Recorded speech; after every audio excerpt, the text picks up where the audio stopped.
Today, let's talk about retirement. Now, are you in your 20s to maybe early 30s and iniisip mo, ba't natin pag-uusapan retirement? Ang tagal pa nun.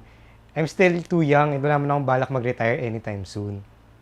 Now, I understand and that is true. Now, while we're still young, malaki pa naman ang income potential natin, career growth natin pwedeng tumaas pa. So, bakit natin pag-iusapan kagad ng retirement? Pero naririnig din natin sa mga parents natin or minsan sa mga seniors natin sa work na sana nag-start sila ng retirement fund nila ng mas maaga. So, ako napaisip din, paano ba talaga mag-start ng retirement fund? And magastos ba ito? So, I saw this video by Matt Diavela about his financial freedom. And meron part doon na pinag-usapan niya yung retirement fund.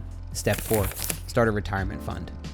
Retirement funds are one of those things that you know you should do, but you haven't done yet, but eventually you'll get to it, but you probably never will. Retirement funds are those things that your friends talk about sometimes, and whenever they do, you just smile and nod, but really you're thinking, fuck you, Brian, you're a piece of shit. I don't care what your stocks are.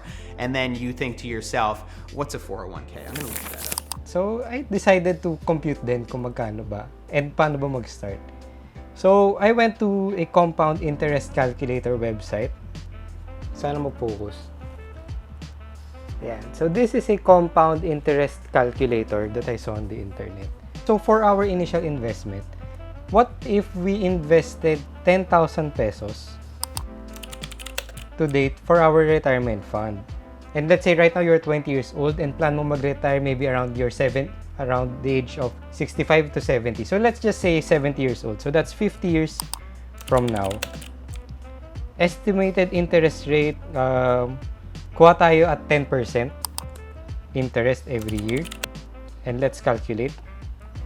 Yan. So in 50 years, you will have 1,173,908 pesos and 53 cents. So yung 10,000 nag-grow kagad to 1.1 million nang hindi ko lang ginalaw.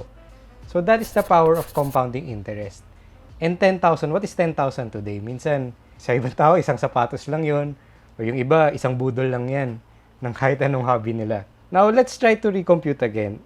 The same thing, 10,000 pesos, but this time, let's change it. Marami tayong nagsasabi, we're still too young, so why invest now? Pwede naman gawin sa future. So what if I invest the 10,000 pesos once I'm already 30 years old? So from 50 years, magiging 40 years na lang siya because I plan to retire at 70 years old. Same interest rate. Let's calculate. Nabawasan lang ng 10 years. Pero yung results now, in 40 years, you will have 452,592 pesos and 56 cents. Almost 1 million pesos ang nawala doon sa difference lang of 10 years na yun. Now, what am I trying to point out here? Sometimes ang retirement fund, hindi naman siya kailangan maging burden. Kaya natin siya trabahuhin as long as we're still young and mag-set aside na tayo kahit paunti-unti lang for our future.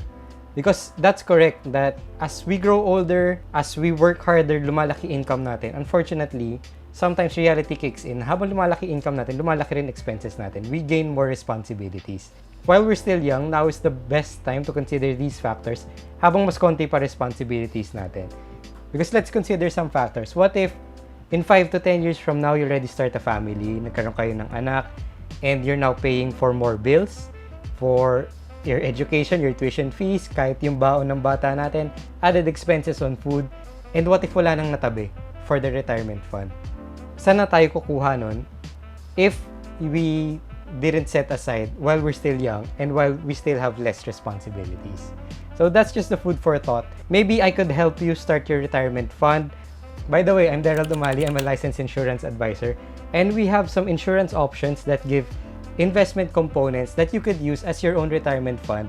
And I could help you maybe compute if it's the right fit for you.